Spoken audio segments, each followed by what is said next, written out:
राजस्थान के मुख्यमंत्री अशोक गहलोत इन दिनों एक नए अवतार में सामने आए हैं और वो अवतार है कांग्रेस के अनाधिकारिक राष्ट्रीय प्रवक्ता का। जिस प्रकार से एक समय अहमद पटेल पार्टी के छोटे से बड़े सभी मुद्दों पर पार्टी का बचाव करने के लिए मीडिया के समक्ष पेश हो जाते थे, आज वही काम अशोक गहलोत कर रहे हैं। बिहार चुनाव में पार्टी की करारी हार के बाद अब कांग्रेस पार्टी में तकरार उभर कर सामने आने लगी है।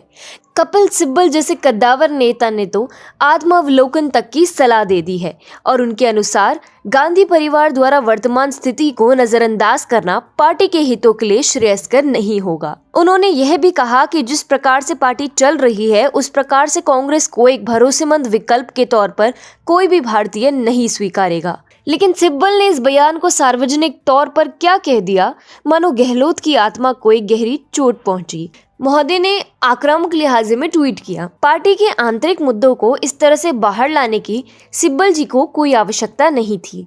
ऐसा करके उन्होंने देश भर के पार्टी कार्यकर्ताओं को निराश किया है। 1969, 1977, 1989 और 1996 में पार्टी ने कई संकट देखे हैं, पर हम हर बार अपने विचारधारा, अपनी नीतियों और पार्टी हाईकमान में अपने अटूट विश्वास के कारण इन संकटों से उबरने में हमने सफलता पाई है। लेकिन महोदय वहीं पर नहीं रुके। उन्होंने 2 कदम आगे बढ़ते हुए लव जिहाद की समस्या का ही उपहास उड़ाना शुरू कर दिया। उन्होंने ट्वीट किया, लव जिहाद भाजपा द्वारा निर्मित एक ऐसा शब्द है जो इस देश को बांट सकता है और सांप्रदायिक सौहार्द बिगाड़ता है।